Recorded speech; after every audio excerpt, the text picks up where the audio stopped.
नमस्कार, व्योम टीवी के पेज में श्रीमान जेल कैंप के अधिकार यात्रा में मैं उमेश आपका स्वागत करता हूं। यूं तो कहा जाता है 2024 की रणनीति जिस तरीके से सियासी पारा को गर्म कर रही है, ठंडा में भी एक चीज तो तय है कि एक महाविकल्प के तौर पर जिस तरीके से जेल कैंप ने एक स्तंभ नया खड़ा किया है, अपने आप में एक बहुत बड़ा विचार वाली बात रहेगा। इन्हीं सारी चीजों को लेकर बागमारा में अपना प्रतिनिधित्व करने को तैयार हैं हमारे साथ दीपक रवानी जी। जानने की कोशिश करेंगे अधिकार यात्रा के साथ क्या कुछ संदेश रहेगा। पहले तो दीपक जी आपका स्वागत है। आपके सभी दर्शकों को भी मेरा तरफ से झारखंडी जोहार। दुर्गा पूजा बीता जी, बड़ा अच्छा बीता और इस दुर्गा पूजा के साथ ही हमें लग रहा है एक बेहतर झारखंड का जो हम लोग कल्पना किए थे और आज से हम लोग उसका शुरुआत करने जा रहे हैं। और हम लोग आशा उम्मीद करते हैं कि अगर पब्लिक हमारे साथ रहा, जनता, तो आने वाले समय में बेहतर झारखंड आपको देखने को मिलेगा। दीपक जी, आपका बैनर पोस्टर नहीं दिखा हमको, इसका क्या? चूंकि बहुत सारे प्रत्याशी आपके भी तरफ से जो भी फॉर्म भरे हैं उनका भी बैनर पोस्टर दिख गया, आपका नहीं दिखा। देखिए, हर खेल के अलग अलग खिलाड़ी होते हैं और खेलने का तरीका अलग अलग होता है और आखिर में जो जीत पाता है उसी को खिलाड़ी कहा जाता है। तो हम तो बस यही चाहते हैं कि रिजल्ट का वेट किया। कभी कभी ओपनिंग वाला 1 रन में आउट हो जाता है, कभी नीचे वाला 100 रन बना लेता है। वही है कि ओपनर्स को ज्यादा मौका मिलता है और भले कोई 7 नंबर में आता है खिलाड़ी, पर वो जब समय आता है तो जिसमें जो काबिलियत होता है वो दिखता है। अधिकार यात्रा क्यों? अब यहाँ प्रश्न होता है, कभी परिवर्तन यात्रा करते हैं, कभी आप लोग महासंकल्प, इस बार अधिकार यात्रा से क्या कुछ संदेश जानेंगे? देखिए, हम लोग ये को पूरे झारखंड राज्य में चला रहे हैं। ये अधिकार शब्द को हम लोग इसीलिए दिए हैं क्योंकि देखिए आज हम लोग पूरे राज्य का स्थिति आज देखिएगा कि हम लोग कभी किसी से कुछ मांगे नहीं और किसी से हम लोग छीन भी नहीं रहे। हम लोग सिर्फ इतना ही चाह रहे हैं जो एक आम झारखंडियों का जो अधिकार है वो हमको मिले। और आज दुर्भाग्य की बात है कि जो हमारे राज्य में बहुत सारे जो हमारे जो गरीब गुरबा किसान वर्ग के जो लोग हैं वो अपने अधिकार को समझ नहीं पा रहे हैं। अगर अपने अधिकार को समझ पाते तो कहीं ना कहीं ये आवाज़ जो आज पिछले 1-1.5-2 सालों में जयराम जी ने अपने जगह जगह जाके जो लोगों को जागरूक किया है और ये इतना जोर शोर से पकड़ा है आवाज़, अगर आज हम लोग 15-20 साल अगर ये पहले अगर जागा हुआ था तो हमें लग रहा है ये अधिकार मिला। अच्छा, बागमारा में 11 प्रत्याशी भरे फॉर्म, किनका किस्मत खुलेगा, किनका शनि भारी, ये तो हम नहीं जान रहे हैं, लेकिन अपने पाँव पर कोई नाम नहीं दे रहे हैं। जिस तरह भाजपा एक तो समीकरण बना कर रखी हुई है, मोदी जी के नाम पे नैया पार कर लो, आप लोग जयराम महतो के नाम पे नैया पार, धरातल पर कहाँ है 11 प्रत्याशी? नहीं, देखिए, एक्चुअल में हो सके बाय मीडिया में ऐसे नहीं होंगे। अगर बाकी अन्य प्रत्याशी को भी बात करें तो सभी लोग अपने अपने स्तर पे काम कर रहे हैं। और बागमारा विधानसभा ऐसे देखा जाए तो बहुत बड़ा क्षेत्र है जनसंख्या के हिसाब से, और गर्म भी रहता है, तो सभी लोग अपने अपने क्षेत्र में लगे हुए रहे। ओवरऑल हमारा मकसद है जो जयराम जी का जो विचारधारा है जितने मैक्सिमम लोगों तक पहुंच पाएंगे, और इसमें सारे प्रत्याशी है। और हमारे प्रत्याशी ही क्यों, हमारे जो बूथ के एजेंट तक जो है वो भी लगे हुए हैं क्षेत्र में। कैसे निकलेगा, नैया पार होगा क्या? देखिए, हमें लग रहा है इस बार का बागमारा विधानसभा बहुत आसान होने वाला है, हमें जैसा लग रहा है। क्योंकि देखिए, यहाँ की जनता का इतिहास भी अगर देखिएगा तो एक समय आता है जब उसको इतना जोर से पलटता है कि वो खुद आश्चर्यचकित हो जाता है कि भाई ये पलटवार कैसे हो गया। और हमें लग रहा है वो समय आ चुका है और इससे बेहतर समय कुछ नहीं हो सकता है। इस बार बागमारा की जनता इस बार इस तरह का पलट करेगा कि सब लोग शौक हो जाए। अच्छा, दीपक जी का मिशन और विजन क्या है? चलिए, आपके बहुत सारे प्रत्याशियों से हम मिल रहे हैं। अब दीपक जी के बारे में अगर हम जानना चाहें कि 2-3 ऐसा पॉइंट कि चुंबकीय आकर्षण वोटर का बढ़ेगा, दुकान में, मार्केट में, चौक चौराहा में, चाय दुकान में, स्कूल कॉलेज में दीपक जी का चर्चा हो, वो 2-3 पॉइंट क्या? देखिए, सिंपल है। एक तो पूरे राज्य के लिए मैं बोलूँगा कि ये हम चाहते हैं एक राज्य को बेहतर बने। अब रहे बागमारा की, बागमारा में अगर स्पेसिफिक पॉइंट पर अगर बात करिएगा तो मैं चाहता हूँ जो एक शिक्षा का जो क्षेत्र है, जो लचर व्यवस्था आज के डेट में आपको देखा जाएगा, यूनिवर्सिटी हो, कॉलेज हो, इस क्षेत्र में हमें लग रहा है इन चीज़ों में कार्य नहीं हुआ है। और सबसे जो मुख्य मुझे जो काम करने को देखने में आता है, सबसे बड़े नियोजन।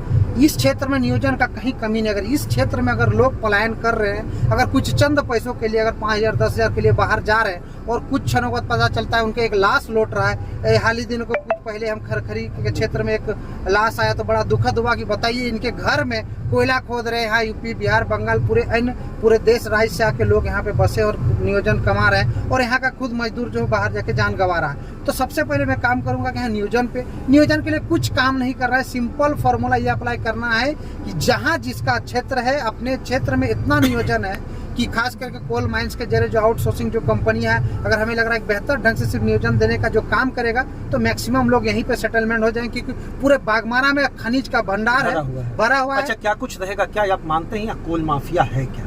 नहीं, ये सच्चाई। देखिए, कोल माफिया पनपा क्यों, इसके पीछे जनप्रतिनिधि कहाँ थे? मैं स्पष्ट कहना चाहूँगा, जितने भी जनप्रतिनिधि ने अपने आप को दिखाने का प्रयास किया कि हमने माफिया के खिलाफ लड़ा, हमने बाहुबल के खिलाफ लड़ा, तो भाई आज इतना दिन लड़ के हमको लग रहा है कि कहीं आप अंदर खामे आप खुद ही सेटल हो गए थे क्या, कि इतना कुछ सब कुछ चलिए रहा। आंदोलन होता है फिर बिक जाता है, चाहे बैनर कोई भी एकदम आज तक यही होते आया है। मैं स्पष्ट से लोगों को कहना चाहूंगा, अगर आप ताव ठोकते हैं कि हमने माफिया के खिलाफ लड़ाई लड़ा, तो आज ये माफिया क्यों एग्जिस्ट कर रहा है, क्यों कर रहा है आपका ये माफिया। एक चीज और, पॉलिटिकली माफिया भी है क्या?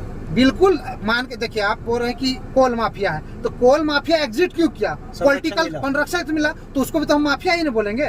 कैसे हटाएंगे? आसान नहीं है कभी। देखिए ये सच्चाई है कि इतना आसान नहीं, क्योंकि जो आम पब्लिक है अभी भी उनको समझने में थोड़ा सा टाइम लग रहा है कि हम जनता दिग्भ्रमित है कि भाई हम इन लोग से छुटकारा कैसे पाएंगे। तो मैं वैसे लोगों को निवेदन करना चाहूंगा कि आपका जो मत का जो अधिकार है वो सबसे पावरफुल चीज होता है, और 5 साल में मत का अधिकार को विशेषता एकदम बेहतर ढंग से उसको समझिए कि उसका क्या वैल्यू है। अच्छा, एक जेल कैंप के प्रत्याशी अगर आप आगे होते हैं तो एक तुलनात्मक परीक्षण करें कि भाजपा की सरकार बेहतर रही या जेएमएम अलायंस का, किसको मार्क्स ज्यादा देंगे? नहीं, हमें लग रहा है अगर स्पेशली बागमारा को देखा जाए तो सिर्फ लूटने के अलावा कुछ काम नहीं किया है, हमें नहीं लग रहा है। दिखता है, पुलिया दिखता है, पानी टंकी दिखता है। अब आप ये सारी चीजों को अगर आंख बंद करके देखेंगे तो भाजपा वाले तो आप पे आरोप लगाएंगे कि आंख बंद करके देख रहे हैं। चलिए हमने मान लिया, सिलापट, पुल बनता है, नाली बनता है, गली बनता है, हमें ये बताइए सरकारी योजना तो धरातल पे आएंगे ही, क्योंकि ये दबाव रहता है कि आपके उस फंड खर्च करना होगा। उनके अलावा जो एक जनप्रतिनिधि का काम क्या रहता है, एक आम जो व्यक्ति एक घर कैसे खुशहाल होगा, उसको नियोजन कैसे मिलेगा। 1000 रुपया तो मिल रहा है, 1000 2100 भर से सब 2500, आप लोग 3500 कर दीजिए। यही तो बात है, एक झारखंडियों का कितना अंदर कलेजा छल हो रहा है। सो सोचिए कि सौदाबाजी हो रहा है, बोली लगाया जा रहा है कि बताइए कि मैया आपका सौदा किया जा रहा है, हमें बताइए एक मैया का सम्मान इसमें है।